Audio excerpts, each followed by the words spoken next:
En nombre de la Asociación Colombiana de Derecho de Seguros, Acoldese, les damos la más calurosa bienvenida el día de hoy para nuestra tertulia titulada El seguro de responsabilidad civil y la jurisprudencia colombiana, pronunciamientos recientes, que está a cargo de la doctora María Cristina Izaza. La doctora María Cristina Izaza pues no requiere ninguna presentación, es conocida por todos nosotros. Ella es abogada de la Pontificia Universidad Javeriana, tiene especialización de seguros y magíster del mismo centro universitario, es catedrática universitaria en varios recintos prestigiosos de este país. Creo que ha sido profesora de muchos de los que estamos aquí presentes, dentro de los cuales me incluyo yo. La doctora María Cristina es también parte de la Junta Directiva de la Asociación Colombiana de Derecho de Seguros, es afiliada a Acoldese, muy activa siempre en la materia. Y para no hacer muy larga la hoja de vida de la doctora María Cristina, que es bastante importante, quiero destacar que ha escrito uno de los libros que es más consultado por todos los abogados litigantes de este país que participan en materia de responsabilidad civil, y es el libro de la cuantificación del daño, manual teórico técnico publicado por Editorial Legis. Entonces, en nombre de la Asociación Colombiana de Derecho de Seguros, estamos muy complacidos de tener el día de hoy a la doctora María Cristina. En nombre del doctor Juan Manuel Díaz Granados, le extiendo excusas por no poder estar aquí presente. Él quería asistir el día de hoy. Como no puede estar, me encomienda a mí la tarea de presentar a la doctora María Cristina. Sin más preámbulos, yo le doy la palabra a la doctora María Cristina y les agradezco a todos nuevamente su asistencia. Bueno, creo que está funcionando esto. Bueno, listo. El tema hoy es sobre el seguro de responsabilidad civil y cómo se ha venido pronunciando especialmente la Corte Suprema en materia del seguro de responsabilidad civil. Lo que hice acá fue dividir el tema en cada uno de los puntos que se refieren al seguro de responsabilidad civil, para mostrar cómo se está moviendo, cómo se vienen moviendo las decisiones jurisprudenciales con respecto a cada uno de esos temas. En los pronunciamientos hay unos más recientes que otros, pero en general todos son lo último que se ha venido decidiendo. El primer tema que vamos a mirar acá es respecto a cómo la Corte ha venido tratando las exclusiones del lucro cesante de la víctima y de los perjuicios extrapatrimoniales que se incluyen en las pólizas de seguro de responsabilidad civil. Durante mucho tiempo las aseguradoras han venido excluyendo este tipo de perjuicios de la indemnización a su cargo cuando hay afectación de las pólizas de seguro de responsabilidad civil, fundadas en dos artículos del Código. En cuanto al lucro cesante, se han soportado la tesis en que el artículo 1088 dice que el lucro cesante puede ser objeto de aseguramiento, pero que requiere acuerdo expreso. Y respecto de los perjuicios extrapatrimoniales, en el artículo 1127, que dice que el seguro cubre los perjuicios patrimoniales que cause el asegurado, luego llegan a la conclusión de que los extrapatrimoniales no son objeto de cobertura.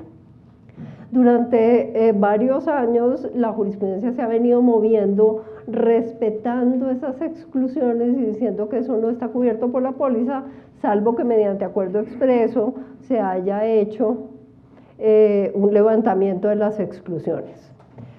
En este tema es importante tener en cuenta que el riesgo que se asegura en una póliza de seguro de responsabilidad civil es la posible aparición de un pasivo en el patrimonio del asegurado que se derive de una obligación de indemnizar por un daño que causó.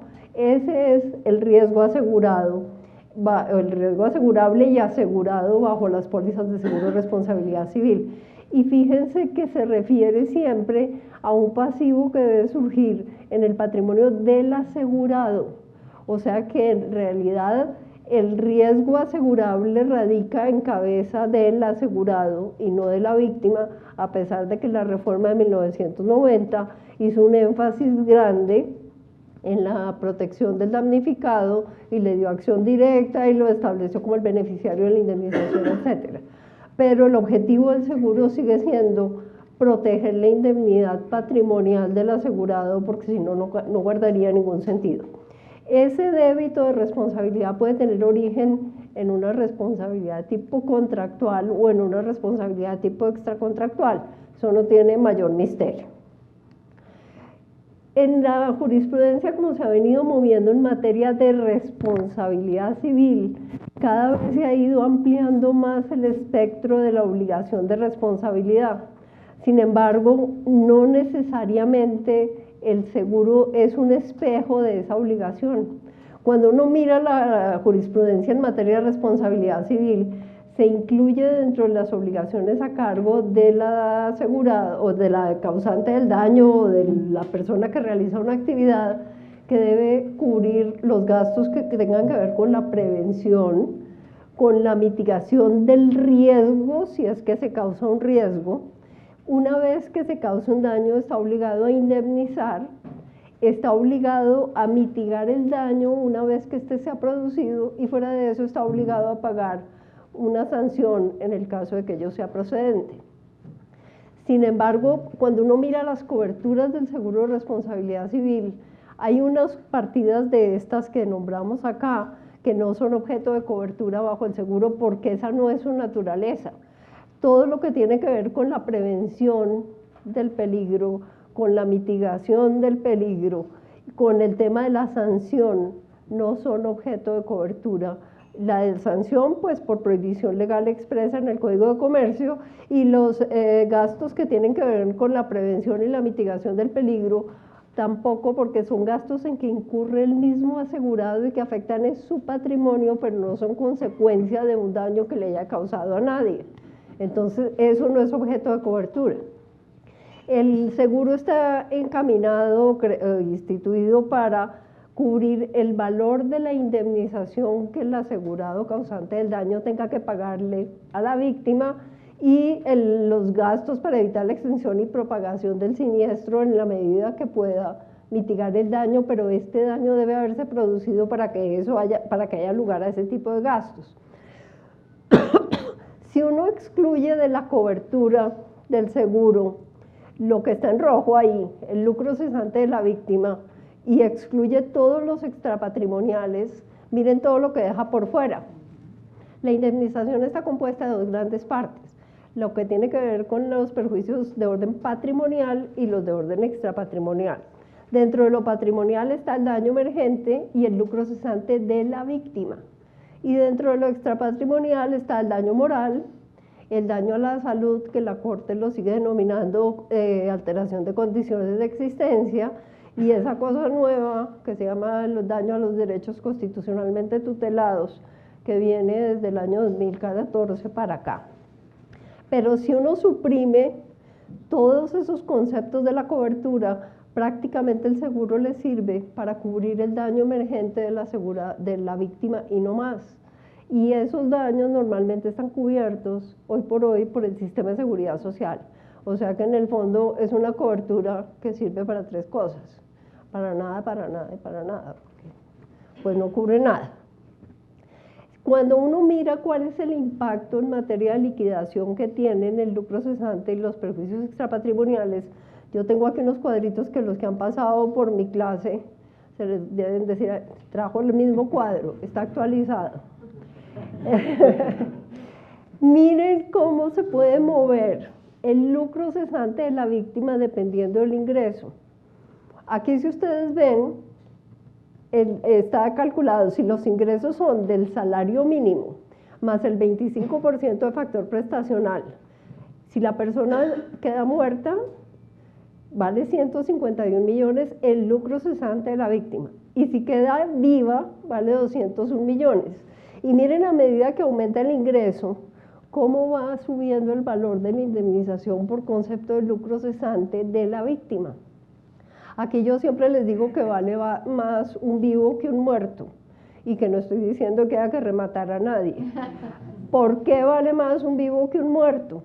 Porque cuando uno hace la liquidación de una persona que fallece, le resta el 25% por concepto de gastos personales, en cambio cuando queda viva no le resta nada. Al contrario, es muy probable que por daño emergente vaya a tener una indemnización mucho más alta.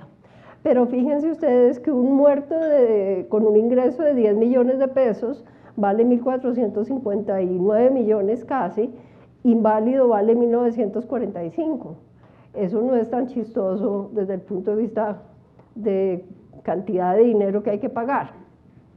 Y este cálculo está hecho para un hombre de 30 años que es válido al momento del accidente y que tiene un periodo indemnizable de 50.3 años, que son 604 meses.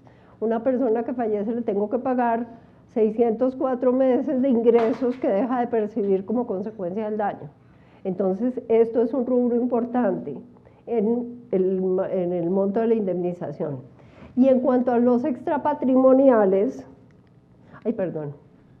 en cuanto a los extrapatrimoniales, tenemos que dependiendo de la jurisdicción, los montos porque se ha condenado, los máximos que se han condenado son los siguientes. Tenemos que, por concepto extrapatrimonial, dijimos que había 3 conceptos: daño moral, daño a la salud o alteración de condiciones de existencia y daño a los derechos constitucionalmente protegidos.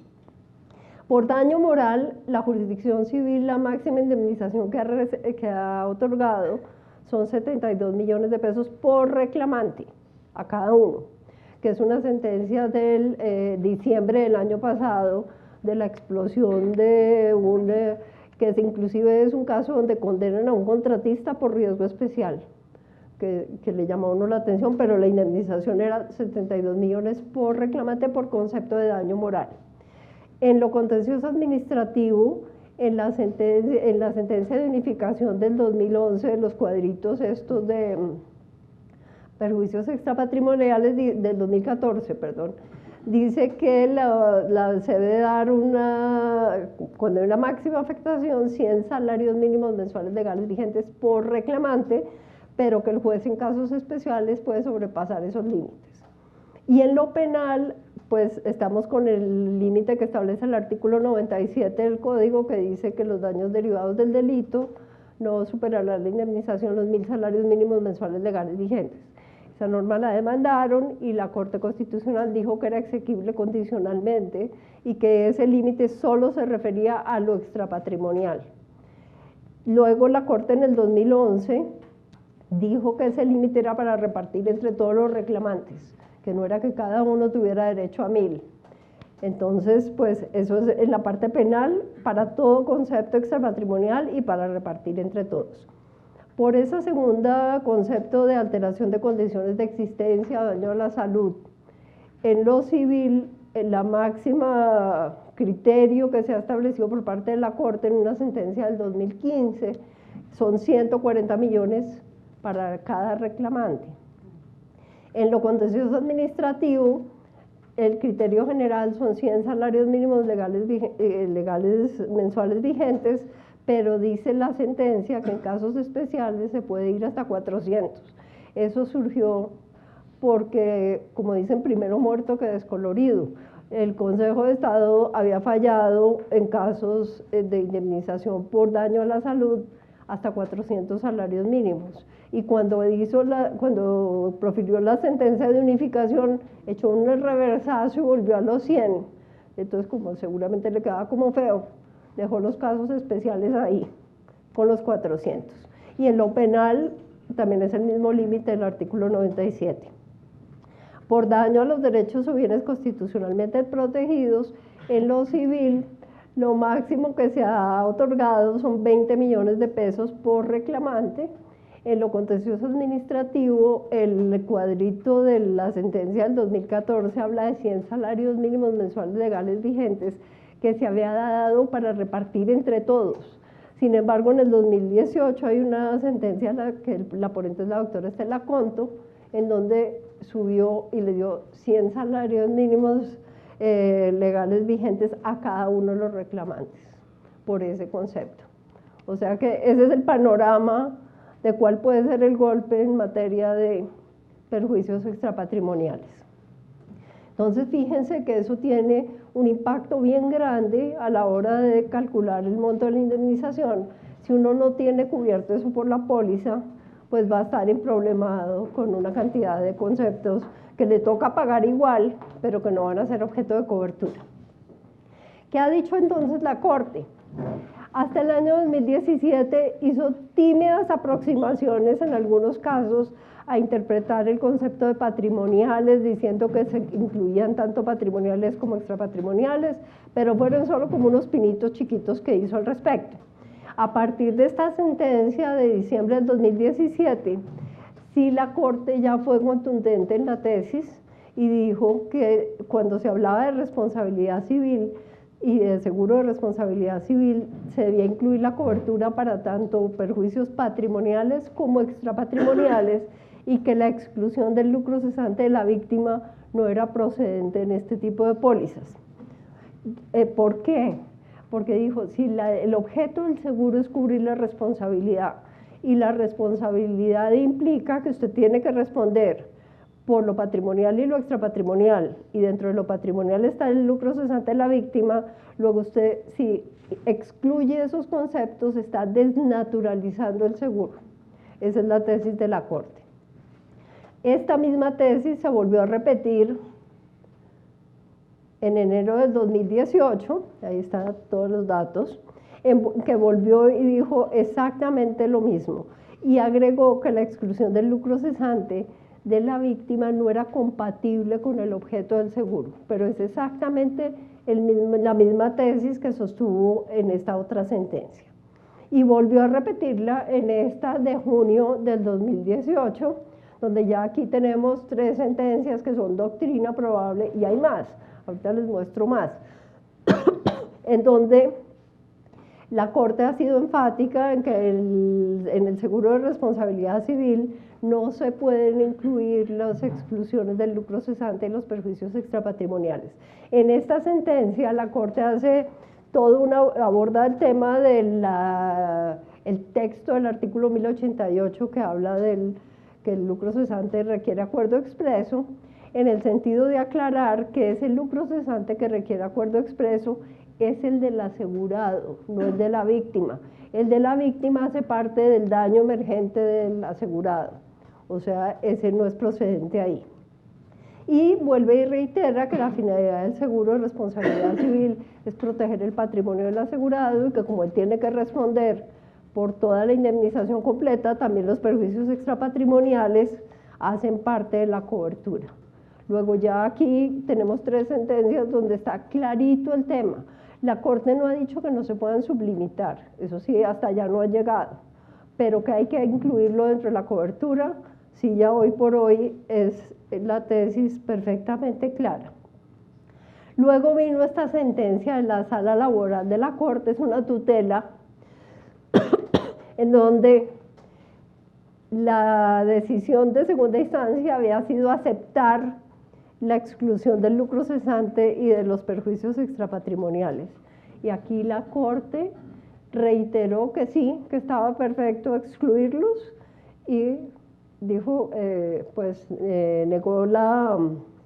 confirmó la decisión negativa a cubrir ese tipo de perjuicios por estar excluidos de la póliza. Yo siempre digo que esto pues se lo podemos perdonar a la Corte porque es la sala laboral. Pues, bueno. Luego tenemos esta sentencia de marzo 7 del 2019, que esta es una sentencia muy interesante, porque es una sentencia en donde lo que sucedió fue que un accidente de circulación, una persona que iba manejando un carro, al parecer se le cerró otro carro y para esquivarlo se salió de la vía y atropelló una pareja que iba caminando por la berma de la carretera. Vino todo el proceso penal y no quedó muy claro, pues no quedó identificado el carro que se había cerrado, pero sí en lo penal quedó claro que el delito no lo había cometido el conductor del vehículo, sino que había sido por la actuación de un tercero. Hubo exoneración en lo penal. Y luego, cuando llegó a la Corte acá, la Corte dijo, mire, la sentencia que lo exonera en lo penal no le sirve para exonerarse en lo civil. únicamente le sirve para exonerarse de la responsabilidad civil cuando en la sentencia penal está debidamente acreditada de manera cierta la causa extraña. Si no, no exonera.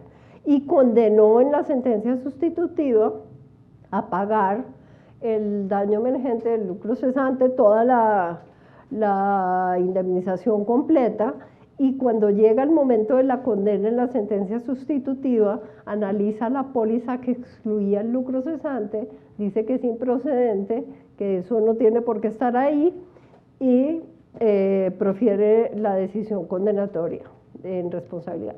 Esa sentencia es triste porque la condena de responsabilidad final fue por 700 millones algo, y la cobertura del vehículo era 50-50-100, cubría 50 millones de pesos la póliza y el resto quedó... Hechos ocurridos hace 10 años. Aquí, como la vida probable de un abogado son 2 ordinarios, es probable que sean 10 años, eso sí, creo.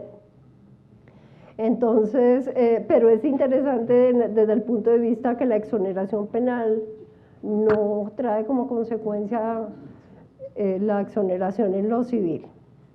Bueno, luego tenemos varias tutelas donde la Corte ha venido reiterando otra vez exactamente la misma tesis. Esta de mayo de este año exactamente habla de lo mismo, de la cobertura del lucro cesante, de que la exclusión es improcedente, que eso hace parte de la cobertura, analiza el 1088 y el 1127 desde el punto de vista de la indemnización, y dice el 1088 que exige pacto expreso para el lucro cesante, primero se refiere al asegurado y segundo es una norma general. En cambio el artículo 1127 es una norma especial, luego prima sobre la anterior. Y dice que dentro del concepto de patrimoniales se tienen que incluir tanto los patrimoniales como extrapatrimoniales de la víctima, porque esos configuran la afectación patrimonial del asegurado. Esta sentencia de agosto de este año también vuelve y reitera exactamente lo mismo, y lo que hace es un copy-paste de la sentencia de junio 12. Prácticamente toma el texto y lo reproduce en la sentencia de tutela. Y tengo una posterior que me mandó el doctor Diego Coronado, que por ahí lo voy a entrar, muchas gracias. Esta de agosto 15 de este año, donde volvió y reiteró el tema de la exclusión del lucro cesante y de los extrapatrimoniales que son objeto de cobertura, y habla en esta sentencia, que a pesar de que es una tutela, tiene un tema interesante, y es que dice que en Colombia, a partir de la Constitución y del artículo 16 de la Ley 446, el derecho de la víctima es a la reparación integral. Entonces, desde ese punto de vista, no es válido incluir exclusiones que en el fondo acaben vulnerando ese derecho a la reparación integral. Bueno, eso es lo que toca con la exclusión de los perjuicios patrimoniales y extrapatrimoniales. En cuanto a la cobertura de la culpa grave, cuando se hizo la reforma de la Ley 45 del 90, se dijo que podía ser amparada la culpa grave con la restricción del artículo 1055. Muchos dijeron que el legislador había hecho un saludito a la bandera porque había borrado con el codo lo que había escrito con la mano, y en esta sentencia, que se generó a raíz de un problema con una póliza de seguro de responsabilidad civil profesional, en la Corte, que no es tan reciente, es del 2012, pero es la única que hay sobre el tema y es buenísima porque ahí tocó el tema a fondo, dice que ese amparo de la culpa grave es viable en el seguro de responsabilidad civil, y que lo que se mantiene del artículo 1055 es que el dolo y los actos meramente potestativos del tomador asegurado beneficiario siguen siendo inasegurables, pero que la culpa grave, obviamente que eso puede ser objeto de cobertura.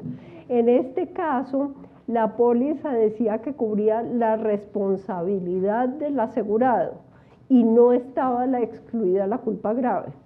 Lo que dijo la Corte acá es, si usted dice que cubre toda la responsabilidad y no la excluye, la cubre. Si quiere quitarle la cobertura, tiene que incluir expresamente la exclusión en la póliza. Bueno, eso es lo que toca con la culpa grave.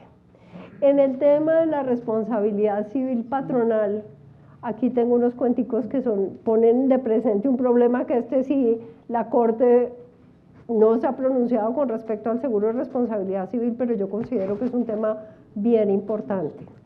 Miren lo que pasa con esto. Cuando hay accidentes de trabajo, la Corte ha venido fallando desde el año 93 para acá, que el empleado que sufrió el accidente tiene derecho a recibir las dos prestaciones.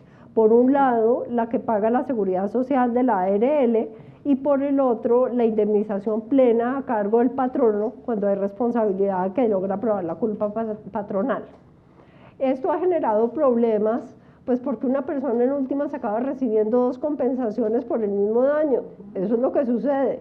Hay sistemas en Europa y en varios países donde la persona recibe una compensación y después funciona la subrogación por otro lado. Pero aquí usted tiene derecho a recibir las dos cosas. En esta sentencia del 2012, el ponente es el doctor Ariel Salazar, hace todo el análisis y dice, bueno, vamos a mirar. Existen tres posibilidades. La que dice que sí, la que dice que no y la que dice que lo más probable es que quién sabe. Se fue por la tercera.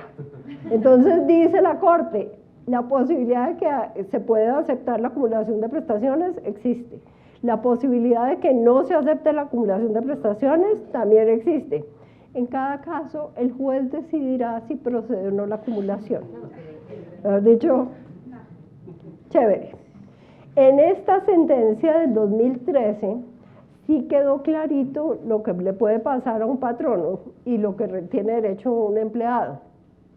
En esa sentencia el caso se suscitó porque una persona contrató un empleado, no lo afilió al sistema de riesgos profesionales de seguridad social, pecado mortal, y hubo un accidente de trabajo y falleció el empleado. Vino la demanda de la familia y lo que acabó sucediendo ahí fue que el juez dijo, usted no afilió al empleado al sistema, tiene que pagar todo lo que hubiera pagado la ARL. Y fuera de eso, como hay culpa patronal probada, tiene que pagar el 100% de la indemnización completa. O sea, la misma persona pagó dos veces el mismo daño. En esta sentencia del 2015, este fue un caso donde hubo un accidente aéreo y la ARL se subrogó contra la empresa aérea por el que había pagado, la ARL había pagado la pensión de unas personas que eran empleados por accidente de trabajo. Y cuando llegó a la Corte dijo, no, usted ARL cumple con su obligación de pagar la prestación en virtud del contrato de afiliación. Otra cosa distinta es el derecho de la víctima a ser indemnizado, que eso sí tiene carácter indemnizatorio, esa obligación. La suya no es de carácter indemnizatorio, su obligación es de tipo contractual, no tiene nada que ver acá. Pero eso hubiera abierto una puerta, si la Corte hubiera decidido en otro sentido, ahí sí, a que el patrono quedara literalmente en la inmunda, porque paga la afiliación, paga el 100% de la indemnización, y si la ARL paga y se subroga contra el patrono, pues calcúleme la belleza. Bueno, y hay una sentencia posterior, que es del año pasado, que es esta, donde sí el tema de Sidendi fue tocado a fondo por la Corte, sala laboral, la ponente es la doctora Jimena Isabel Godoy, en donde sí dijo clarito, es compatible el pago que proviene de la seguridad social y la indemnización plena de perjuicios. El patrono no puede descontar lo que pagó la seguridad social del valor de la indemnización, ni la seguridad social puede descontar lo que paga el patrono, nadie puede descontar nada. Hace todo un análisis del alcance del artículo 216 del Código Sustantivo del Trabajo y dice que esa no es una doble indemnización, que se trata de perjuicios completamente distintos. Luego hay acumulación de las dos prestaciones de todas maneras. Y entonces ustedes dirán, bueno, ¿y esto qué tiene que ver con el seguro de responsabilidad civil? Tiene todo que ver porque miren ustedes cómo se redactan los amparos de responsabilidad civil patronal. En términos generales, este amparo cubre los perjuicios que causa el asegurado por muerte o lesiones personales de sus empleados como consecuencia directa de accidentes de trabajo.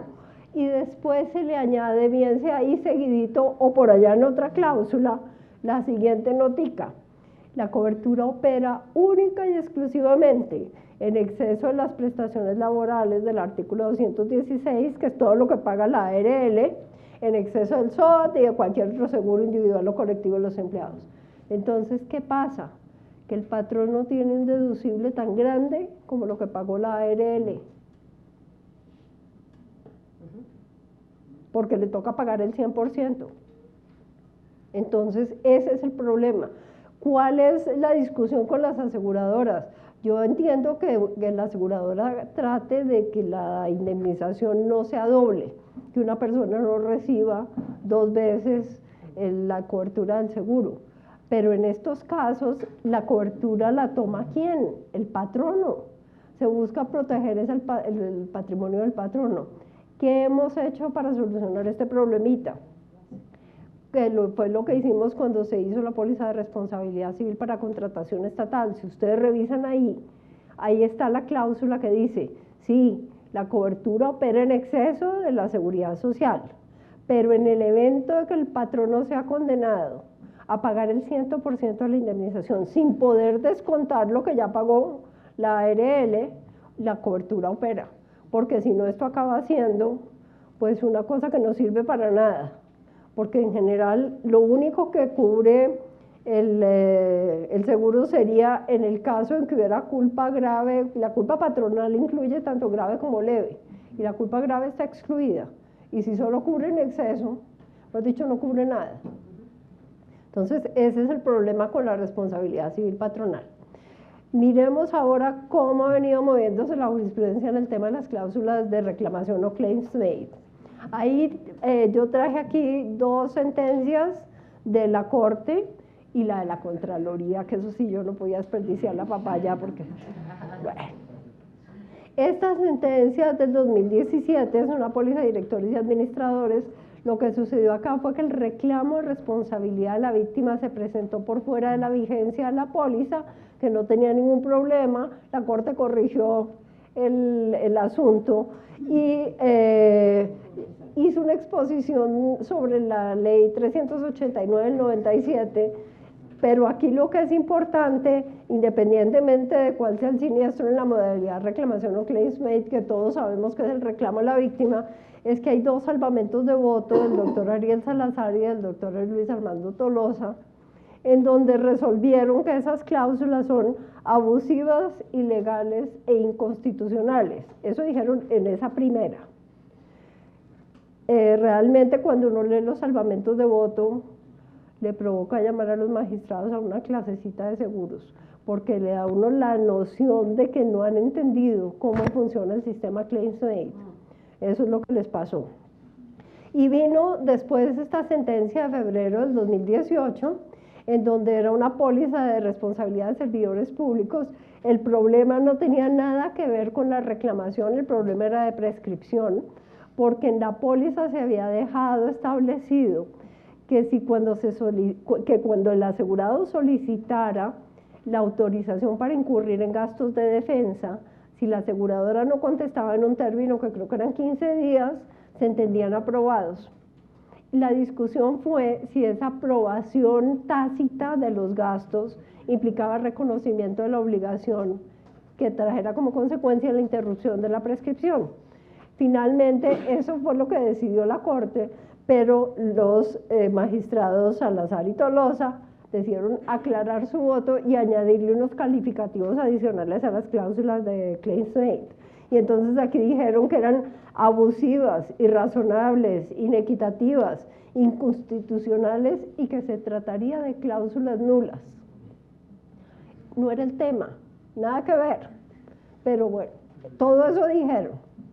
Y después vino esta perla, que es de hace 2 meses, en donde la Contraloría, en un caso de una póliza de servidores públicos, también por modalidad de reclamación, sí hizo una magia que ninguno se ha atrevido a hacer. Las pólizas eran por reclamación. Había varias vigencias que estaban en tela de juicio ahí. La Contraloría dijo, las cláusulas de reclamación o claims made no tienen nada que ver con el riesgo, entonces yo las puedo borrar. Yo puedo decir que eso no existe, no me gustan, no las aplico, voy a aplicar las pólizas como si estuvieran pactadas bajo modalidad de ocurrencia, sumo todos los valores asegurados de todas las pólizas y condenó. Eso sí es, mejor dicho, yo nunca había visto nada igual. ¿Te parece que lo va a revocar? Sí. Y dice que la cláusula es desproporcionada, ineficaz y no vinculante, porque como no tiene que ver con el riesgo, pero ese sí ya, mejor dicho, esa magia no la había hecho ninguno. Los otros habían salvado el voto, les habían puesto toda clase de calificativos, pero no habían llegado a este punto. Esto fue hace 2 meses, y eso está ahí, me imagino que, no sé si irán a... ¿Ya lo revocaron? No, 2 meses. Pero está en vías de, esperemos. Ya, Dios quiera. Bueno, esperemos. Y les queda un mes de ¿Un mes? caducidad de la acción. O sea La que, restablecimiento de derecho la tienen que suspender o si no. si no, en un mes la podemos dejar fija, pero pues, No, pero no, esperemos. Ya anunció en algunas reuniones ¿Sí? que sí, que fue un error y que la va a revocar, porque incluso era contraria a un concepto que había emitido Sí, Martín claro. Fierro, ¿se acuerdan? Sí. El concepto pues era muy claro en el sentido de reconocer la validez de las cláusulas. Sí, pero mejor dicho, esta sí, un oso, el más peludo, porque la corte había hecho el oso, pero más moderado. No, y es que a nivel internacional generó una problemática de recortar todas las coberturas de reaseguradores, y eso No. es gravísimo. Y todas las aseguradoras dijeron, no vamos más pólizas. ¿Cierto?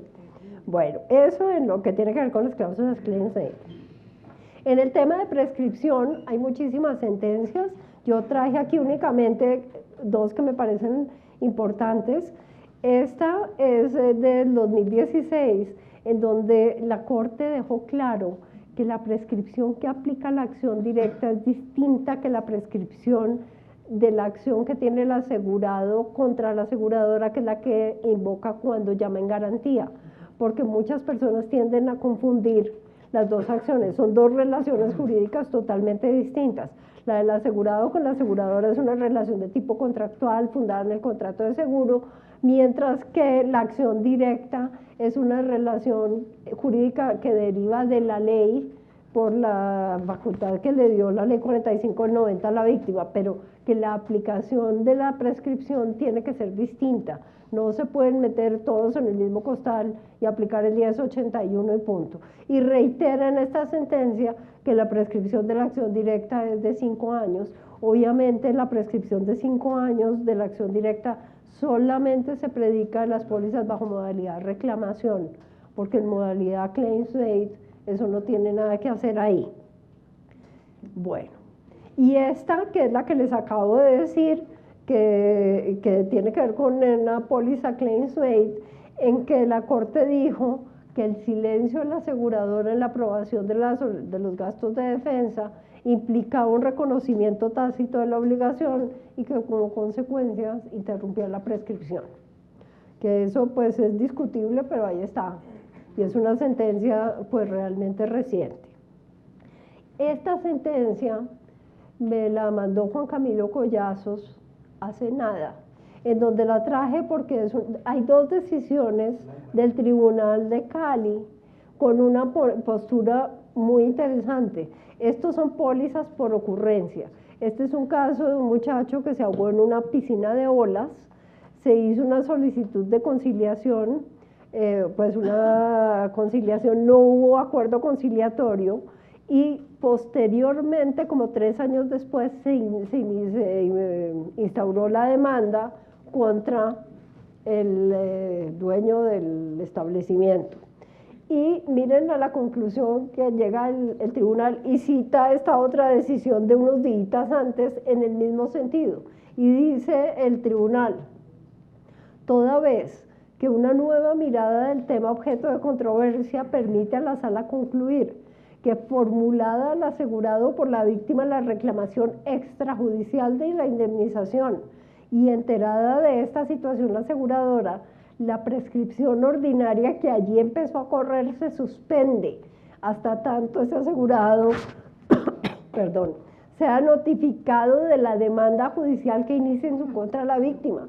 pero si lo que detona el cómputo de la prescripción es la reclamación extrajudicial, mejor dicho, de un mismo sopetazo, inicia y frena, no corre. Y luego dice, no obstante, lo que sí podemos decir es que enterada la compañía de seguros de la reclamación extrajudicial de la víctima, no es posible considerar por claros principios de justicia e igualdad entre los contratantes que la prescripción continúe corriendo para el asegurado en espera de que la víctima decida formular la demanda judicial.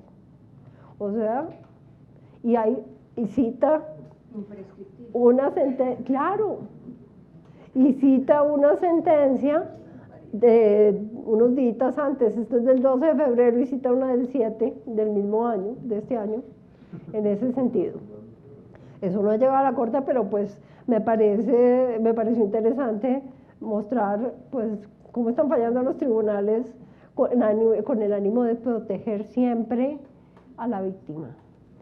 Bueno, y en lo que tiene que ver con el llamamiento en garantía, hay muchas decisiones donde uno encuentra que los jueces están condenando a las aseguradoras como solidariamente responsables cuando hay un seguro de responsabilidad civil.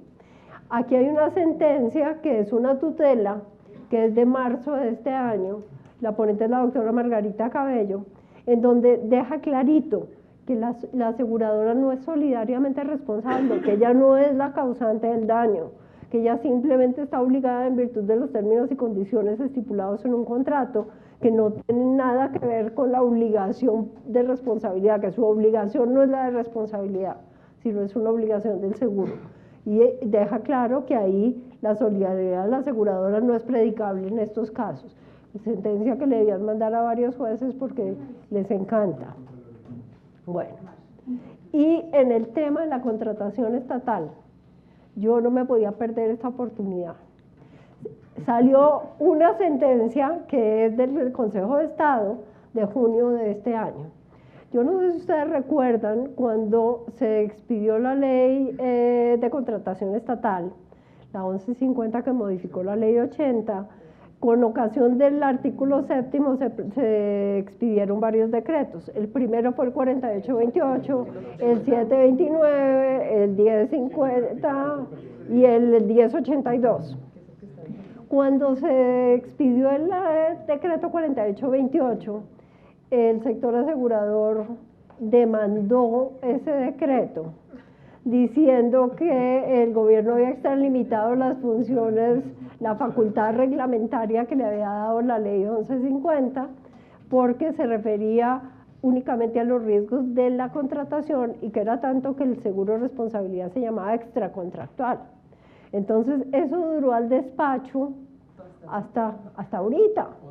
Mientras tanto se expidieron 4 decretos más o 3 más, idénticos todos. ¿Qué dijo el Consejo de Estado acá? Hizo todo un análisis de la potestad reglamentaria del gobierno para llegar a la conclusión de que el gobierno tenía todas las facultades para reglamentar el seguro de responsabilidad civil, que lo que se buscaba con ese seguro era proteger tanto al contratista como a la entidad contratante, eso es lo que se busca. De hecho, cuando se hizo la póliza que se usa para contratación estatal, que es una póliza uniforme de la ANI, yo hice parte del equipo que hizo esa póliza, que la papaya que me cayó del cielo porque le quitamos el cuento de la culpa grave, lo patronal, la cláusula compromisoria, todo lo que veníamos viendo que se presentaba quedó arreglado ahí. El caso fue que en esta decisión ya se le dio la bendición pues a esa póliza, ya no hay nada más que discutir. Pero fíjense ustedes lo que se demora un proceso. Ese proceso, esa elección de nulidad se instauró en el 2009. No, el 28 de diciembre del 2009. El 28, no, en enero, como en enero, febrero, porque el decreto es del 24 de diciembre. Ese fue el niño Dios del 2008. El 24 de diciembre del Sí, 2008 el decreto. A la semana siguiente. Apenas, sí, apenas abrieron, sí, se demoró 10 años y medio en salir el decreto. El caso fue que ya después de esta decisión que salió este año, ya queda pues aclarado el panorama. De hecho, ya estaba aclarado en la práctica porque eso venía funcionando desde hace años y ya nadie, ya ni nos acordábamos de eso, yo creo. El caso fue que, pues ya ahí salió el recorderis, pero ya quedó saneado el problema. Y como dicen, colorín colorado, el cuento se ha acabado, esto es el panorama. Muchas gracias. Doctora María Cristina, nuevamente en nombre de Acoldece, mil y mil gracias por aceptar nuestra invitación para el día de hoy. De verdad, excelente su presentación, como siempre, muy concisa, muy interesante. Con su venia abrimos un espacio de preguntas para el público. Entonces, si alguien tiene alguna pregunta, comentario que quiera hacer. A ver, doctor Héctor. Esperen al micrófono para que salgan en el video y se puedan escuchar. Gracias. Gracias, doctora María Cristina. Buenas tardes. Una pregunta. En la tutela que habla de que las aseguradoras no son solidarias, en lo conceptual entiendo, pero en la práctica, ¿cuál es el efecto si nuestro asegurado es condenado solidariamente? Pues es que en el fondo la obligación solidaria implicaría que la aseguradora tiene que responder por el total de la obligación de responsabilidad, sin límites. Que eso es el absurdo porque la aseguradora se compromete en unos términos y condiciones que están pactados en el contrato. Pero yo creería que es oponible en todo caso el pago hasta los límites de la póliza. Porque le reclama a la aseguradora en su calidad de aseguradora de quien es solidariamente responsable. Solidariamente responsable es de todo, pero le reclama a la aseguradora en las condiciones del contrato de seguro. Pero yo, a mi manera de ver, la obligación solidaria es aquella la que surge cuando dos personas responden por la totalidad del daño en los mismos términos y usted le puede cobrar a cualquiera de ellas la totalidad y esa se subroga contra los demás. Se entendería sin límite alguno. Sí, pero fíjese usted que si la aseguradora fuera solidariamente responsable y pagara el total, ¿podría subrogarse contra el asegurado? Sí, además, doctora María Cristina, No se torna en conjunta la obligación. la aseguradora responde a título contractual. Claro. Contrato. No de la Doctor responsabilidad. Holman, el Y eso es micrófono. lo que dice esa Segundo, sentencia. el micrófono, espere el micrófono. No, estaba haciendo la anotación de que la solidaridad se desvirtúa porque la aseguradora tiene una responsabilidad a título contractual. Quienes participan en el hecho dañoso la tienen a título extracontractual y por eso se predica solidaridad. Entonces es inapropiado hablar de responsabilidad solidaria del asegurador. Sí. Por esa Y de razón. hecho, uno mira en otro tema distinto, que es las pólizas de cumplimiento que solicitan para devolución de IVA. El Consejo de Estado viene diciendo que como la norma del Estatuto Tributario dice que el garante es solidariamente responsable, ahí sí las están condenando por responsabilidad solidaria e inclusive por más de las sumas aseguradas estipuladas. Y hubo una aseguradora que entuteló eso porque dijo, ¿cómo así? Si yo pacté una suma asegurada, ¿por qué me condenan por 3 veces eso? Y lo que le contestó el Consejo de Estado fue, usted fresco, el momento para alegar eso es cuando le hagan el cobro coactivo. Calcule. Cuando usted ya esté muerto, puede apelar. Doctor Rafael. Sí, gracias, doctora María Cristina. La inquietud que quisiera plantear tiene que ver con la situación asociada a la cobertura que se entendería entonces en el seguro de responsabilidad per se al perjuicio extrapatrimonial. ¿Cuál sería su postura o su posición a la luz de la jurisprudencia que se amablemente nos ha presentado en relación con aquellos casos en los que el asegurador excluye algunas de las modalidades de perjuicio extrapatrimonial? Es decir, por ejemplo, plantea que solamente se cubre el daño moral, pero no hay una referencia a que se cubran otras modalidades, o puede estar la exclusión expresa. Esa sería entonces una cláusula de exclusión abusiva o ilegal o ineficaz. Y también qué pensar a partir de estos pronunciamientos o cuál sería su posición en relación con los casos en los que hay sublímites a esas coberturas. Es decir, cuando quiera que el valor asegurado global es muchísimo mayor, pero el asegurador sublimita, voy a cubrir solamente perjuicio moral, hasta 50 millones o daños constitucionalmente tutelados hasta 100 millones, daños a las condiciones de existencia o alteración a las condiciones de existencia hasta tal monto. ¿Esos sublímites estarían o podría interpretarse que están en contravía del principio de reparación integral que en últimas está como argumento en las decisiones de la Corte? Me gustaría conocer su posición sobre esos aspectos. Yo personalmente creo que los sublímites son perfectamente válidos y la obligación de reparación integral es la del causante del daño, no la de la aseguradora. La aseguradora no es la causante del daño. La aseguradora simplemente otorga una protección en unos términos que están soportados en unas leyes matemáticas y técnicas y en un valor de la prima totalmente diferente. La obligación de reparar integralmente es del causante del daño. Eso no se lo puede uno extender a la aseguradora, aunque uno ve la jurisprudencia que quiere ir para allá. Pero yo creo que tiene que quedar claro, o tienen que las aseguradoras replantear completamente el cálculo técnico de las pólizas de responsabilidad civil, porque es que la siniestralidad, cuando usted pacta en unos términos y lo condenan en otros, está desequilibrando todo el sistema. Yo personalmente creo que la aseguradora puede válidamente excluir cierto tipo de daños, por ejemplo, esos daños a los derechos constitucionalmente tutelados es el daño extrapatrimonial puro. Eso puede ser que no obedezca ningún daño de tipo físico a las personas o a los bienes. Y eso no es objeto del seguro. Lo que pasa también es que cuando uno empieza a mirar en las sentencias o la creatividad en materia de condenas de responsabilidad, se ha desbordado de una manera impresionante y el seguro pretenden que vaya detrás aún sin pacto ni cálculo al respecto y no me parece que es lo procedente. Hay que establecer los límites. Bueno, acá. Buenas noches, doctora. Yo tengo una pregunta que va de la mano de la pregunta anterior y es, digamos que el artículo 1056 dice, con las restricciones legales, ¿sí?, no jurisprudenciales, el asegurador podrá a su arbitrio asumir todos o algunos de los riesgos que estén expuestos al interés o la cosa asegurados, el patrimonio o la persona del asegurado.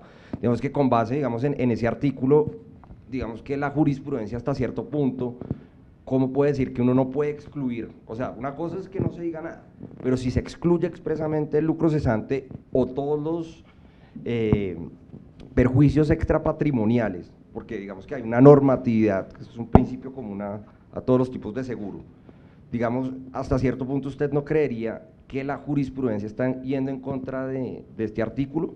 Y la otra pregunta es, yo creo que hay que diferenciar, digamos, por ejemplo, una compañía que se dedica a una actividad y coge un seguro en donde en el clausulado particular hasta cierto punto se puede negociar, y otra, digamos, la posición de una persona que en su condición, digamos, de consumidor coge una póliza de RC, ¿sí? Entonces quisiera saber un poco su posición teniendo en cuenta esos dos escenarios y teniendo en cuenta ese artículo, cómo usted mira la jurisprudencia reciente que dice que no se puede excluir de ninguna manera el lucro cesante y los daños extrapatrimoniales. Sí, y los pronunciamientos respecto a la autonomía de las aseguradoras para asumir los riesgos que consideren, ha venido pronunciándose de manera reiterada, no solo con respecto a la póliza de seguro de responsabilidad civil, sino de todas las pólizas, en el sentido de que eso no es una libertad absoluta, que tiene límites y que tiene que haber un equilibrio entre lo que usted ofrece y la cobertura que usted otorga. Cuando uno mira el seguro de responsabilidad civil y le quita el lucro cesante y le quita todo lo extrapatrimonial, pues prácticamente está dejando una póliza que ningún riesgo, que no es todo riesgo, es ningún riesgo, no cubre nada. Entonces, desde ese punto de vista entiendo la posición de la Corte. Que usted otorgue la cobertura sublimitada, que la otorgue con condiciones, yo estoy perfectamente de acuerdo con eso, porque es que tampoco las aseguradoras no son la Sociedad San Vicente de Paúl, pues todo el que llega dele. pague todo. No. Entonces yo creo que tiene que haber un equilibrio. Yo pienso que las aseguradoras en muchos casos, no digo todos, se han ido al extremo totalmente, mejor dicho, a un lado, lo que lleva a que los jueces empiecen a decidir en sentido totalmente contrario. Hay que buscar términos medios para que la libertad de las aseguradoras se respete, pero el objeto del seguro, que es la protección del patrimonio del asegurado, también se respete. Las dos cosas. Ni tanto ni tinto, mejor dicho. Doctor. Siempre para los que el sistema de prescripción nos parece muy complicado y difícil, siempre me gusta hacer la pregunta ¿cuál es el ambiente ahorita con respecto a una simplificación del sistema y unificación de términos de prescripción? Si la doctora tiene conocimiento sobre eso, pues porque muchos, pues nos parece sumamente, pues la prescripción derivada del contrato de seguros, prescripción ordinaria, prescripción extraordinaria, 5 años, bueno, y 2 años para los inválidos, para los inválidos, y ahorita, en estas sentencias la prescripción de la acción directa, que no viene del contrato de seguros, 5 años. Entonces, mi pregunta es si para los que nos sigue pareciendo muy complejo y que nos cuesta entender el sistema, si hay esperanza que algún día se tienda a simplificar y a unificar.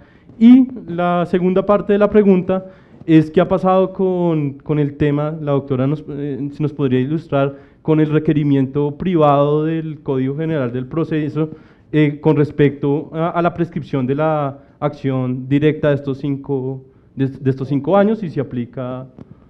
Sí, yo personalmente creo, bueno, en cuanto a la primera pregunta de cómo se va a mover la legislación, si van a unificar, me declaro impedida por ignorante, tengo ni idea.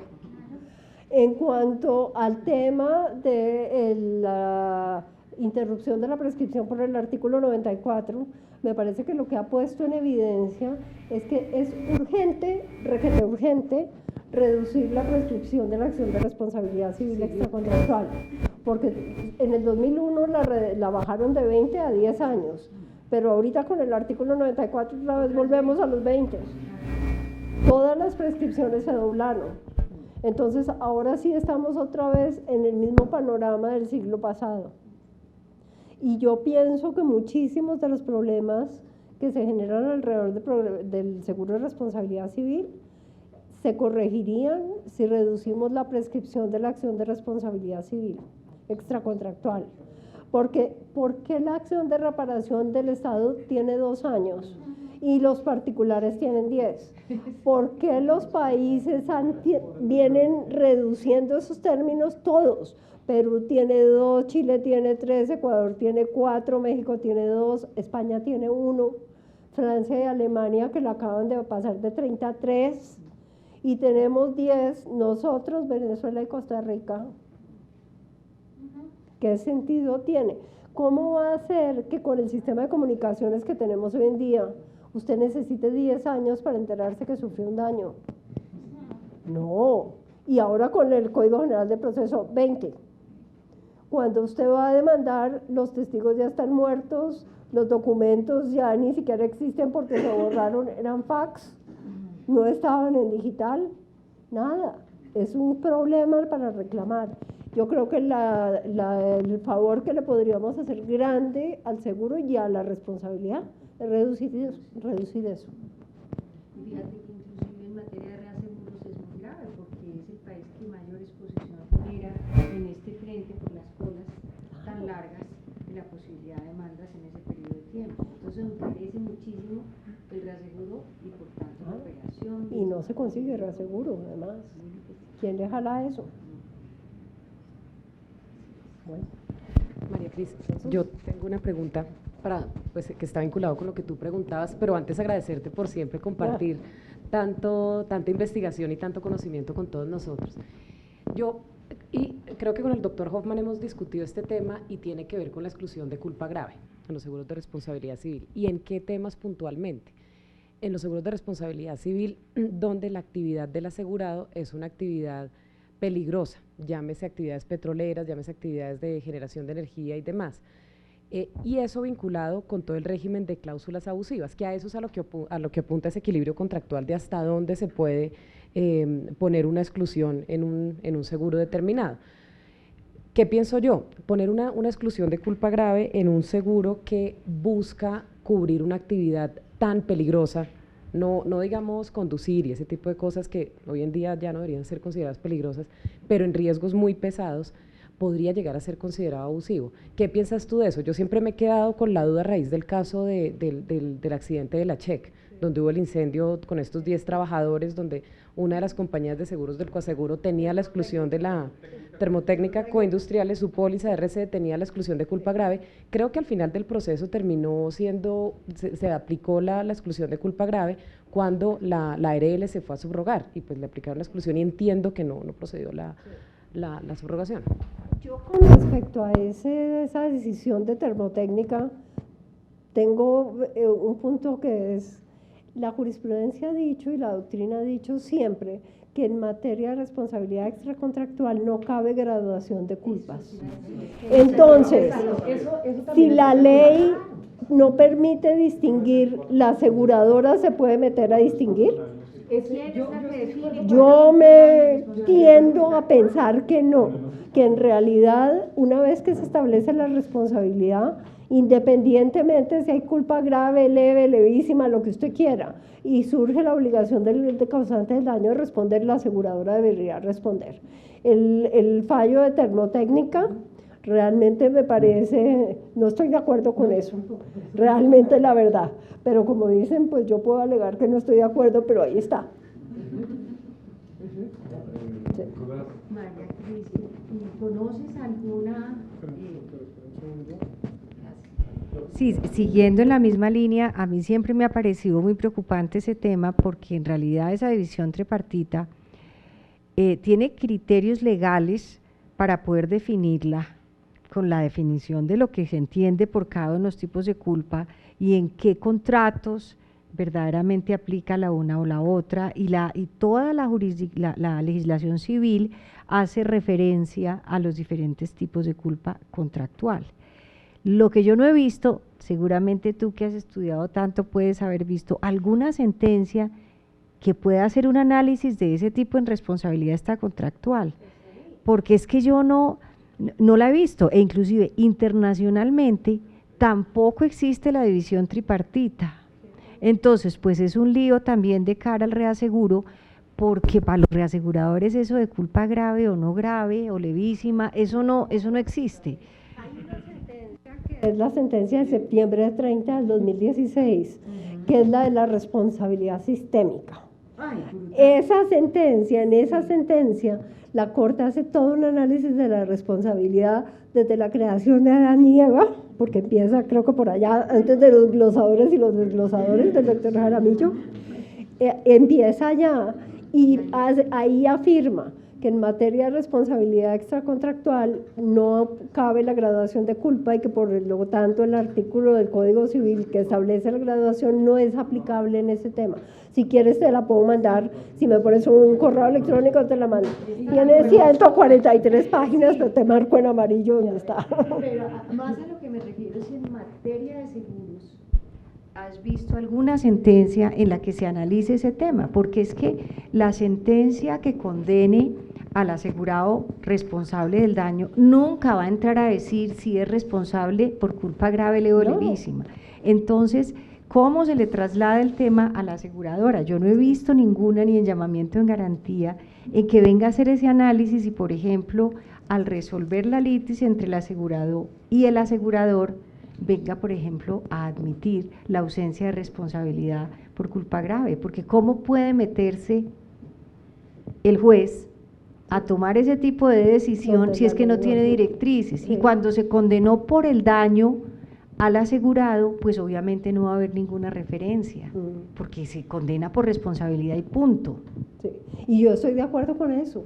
Si la ley no y la jurisprudencia en materia de responsabilidad civil dice que la distinción no cabe, pues el seguro hasta dónde puede, si lo que ampara es la responsabilidad de entrar a distinguir, y ahí se puede uno pegar casi que de la misma tesis de la exclusión improcedente de lo extrapatrimonial y de lo otro, que desnaturaliza la obligación desnaturaliza la cobertura de la obligación de responsabilidad.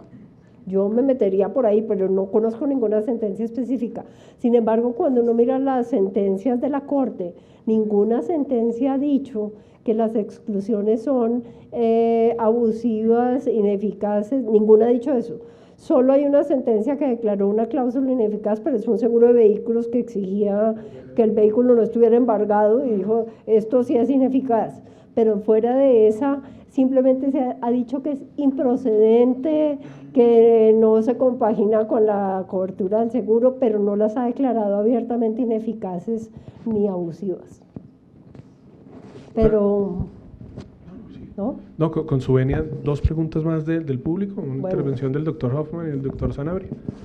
Sí, tal vez frente a los comentarios que se formulan sobre el tratamiento de culpa grave en el seguro de responsabilidad civil, vale la pena citar el tratamiento europeo. En Europa, en el sistema de seguro obligatorio de responsabilidad por automóviles, se establecen hipótesis con las cuales no se excluye el amparo a la víctima, pero sí se abre la posibilidad de recobro contra el asegurado para desestimular conductas irresponsables como violación de normas de tránsito, conducir bajo embriaguez, etcétera. En Colombia, los aseguradores de automóviles han optado por la fórmula totalmente contraria, y es con el amparo patrimonial damos amparo ilimitado sin ninguna consecuencia para el asegurado. De pronto ese mecanismo europeo parcialmente recogido en el sistema del SOAT puede ser interesante. Sí, y realmente tiene sentido. Y si se hace tanto énfasis que el seguro es para proteger a la víctima, como dicen ahora, algunos hasta sostienen que eso es solamente para eso. Pues a la víctima, ¿qué le importa si el causante del daño está actuando con dolo, culpa grave, temeridad, lo que sea? Cero. Igual es el daño. Un muerto de una persona calavera o un muerto de un conductor imprudente es exactamente el mismo. Gracias, doctora María Cristina. Y yo quisiera plantear una posición divergente, lo que ustedes acaban de decir, seguramente minoritaria. Es claro que la división de culpas del artículo 63 se refiere a la responsabilidad contractual, porque ese artículo hay que ponerlo en consonancia con el 1604 del Código Civil, que se refiere al beneficio que el contrato le produce a las partes. Y también es claro que en responsabilidad extracontractual, desde la época de la ley Aquilia, se responde por cualquier grado de culpa. Pero eso, y por eso, cualquier persona que cause un daño sin que haya un contrato, independientemente del grado de culpa con quien actúe, debe responder. Pero eso, a mi manera de ver, no excluye en absoluto que la compañía de seguros pueda excluir, y así lo permite el 1127 del Código de Comercio, una responsabilidad de la compañía de seguros si hay una culpa grave.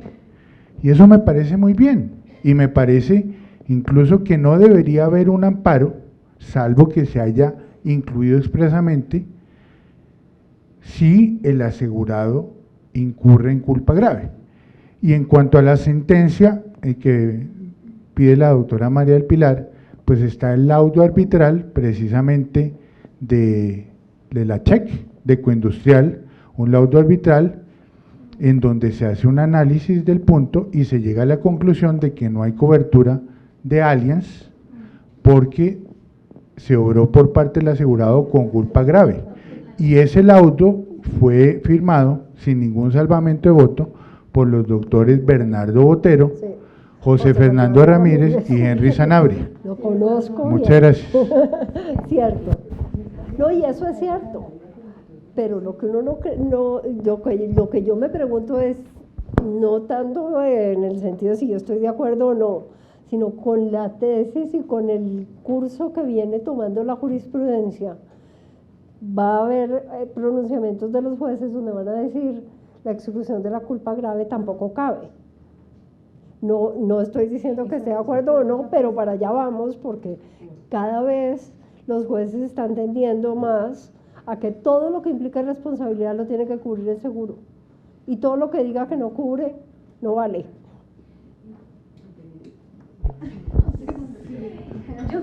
Yo solo quería hacer, digamos que una relación de que tenemos que volver a las bases, y creo yo que tenemos que volver al tema de la correlación recíproca entre riesgo asumido y prima, y creo yo que uno de los elementos para poder efectuar las defensas correctamente y también advertirle a los jueces que estos seguros no están tomados para todos los riesgos, y con estos, digamos que, pronunciamientos tan extensos frente a la cobertura, volver a eso básico. Hay unas pólizas que son tienen unas primas muy bajas frente a lo que se está asumiendo a nivel de jurisprudencia, y si uno pudiera llegar a tener el respaldo de las aseguradoras para evidenciar probatoriamente que esa correlación recíproca de a dónde quieren llegar en los pronunciamientos o para dónde van enfiladas las demandas frente a lo que verdaderamente ha querido asumir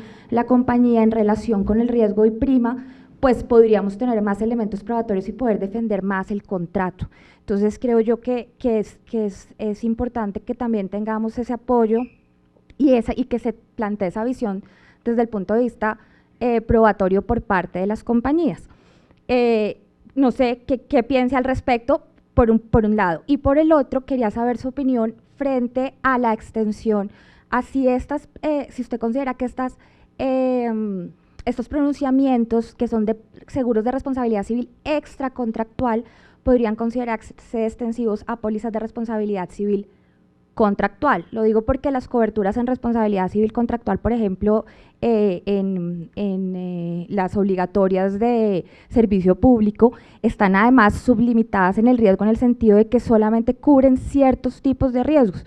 Entonces, en algunos casos, la invalidez, ¿cierto?, o una incapacidad temporal permanente con unas condiciones específicas, y un lucro cesante hasta tantos días después de producido, por ejemplo, el accidente. Entonces quería también saber su opinión frente a ese tema de responsabilidad civil contractual. Con respecto al tema del técnico, de cuál es la cobertura, a mí me parece que lo más importante en tanto no es hacer un estudio de cuáles son las bases que sirven de soporte a la manera como se expiden las pólizas, como hacerle un énfasis grande a la información del tomador del seguro y del asegurado, porque en la medida en que usted puede probar que el asegurado sabía o el tomador asegurado sabía cuál era el alcance de la cobertura, sabía que eso no estaba cubierto, estaba consciente que la prima era menor porque no tenía cobertura para ciertas cosas, eso protege a la hora de la condena, porque es que el problema es cuando el juez le llega la póliza y el asegurado, no, es que yo no tenía ni idea, a mí nadie me dijo, yo no sabía, estoy, mejor dicho, la víctima del asunto. Cuando usted tiene manera de probar que hubo un equilibrio en la contratación, yo creo que el panorama cambia. O sea, que el énfasis creo que lo pueden hacer ahí. ¿Y el segundo tema? El de... Pues la verdad es que las pólizas de responsabilidad extracontractual y las de responsabilidad contractual son totalmente diferentes.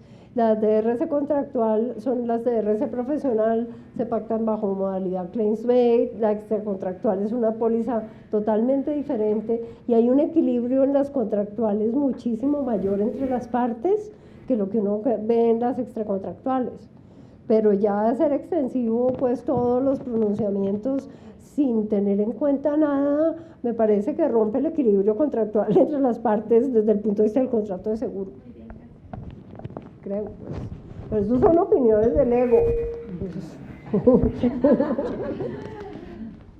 Un comentario breve en relación con lo que manifestó Arturo. Mi preocupación es mucho el tema del reaseguro, por lo que estas tres formas de graduar la responsabilidad pues no tienen como mucho paralelo afuera.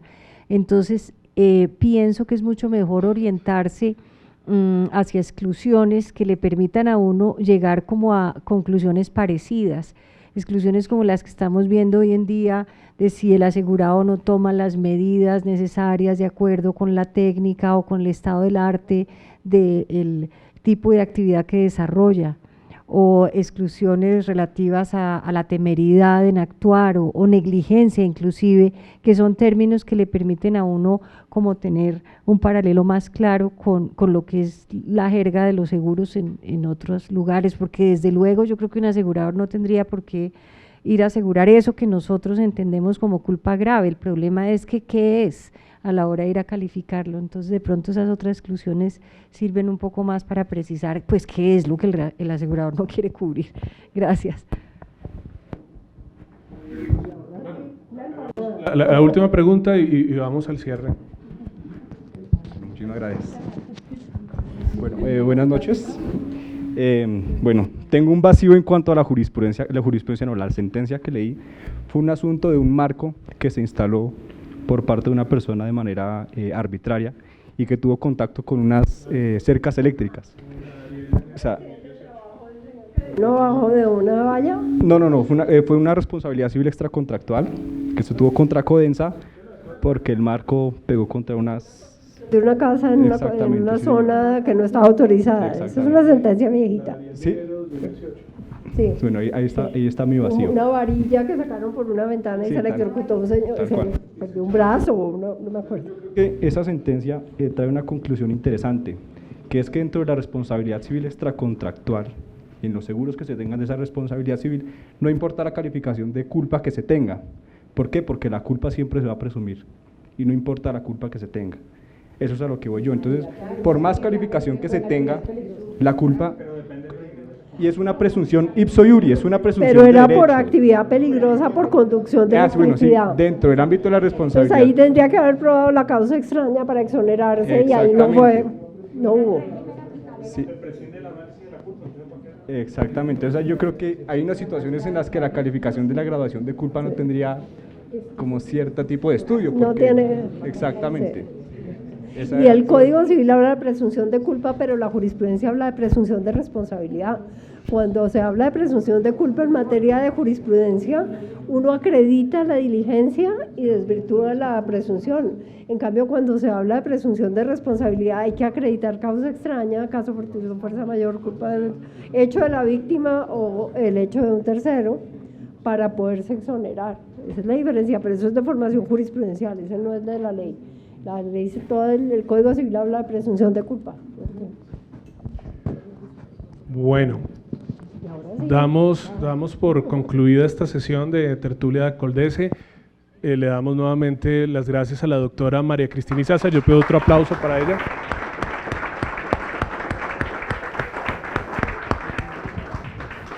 Próxima tertulia está programada para el miércoles 11 de diciembre, entonces antes de que se vuelva Navidad, vamos a hacer la Navidad Acoldece con una tertulia a cargo del doctor César Núñez sobre seguro de cumplimiento. Muchísimas gracias por su asistencia, están muy cordialmente invitados a un refrigerio en la parte de atrás del salón.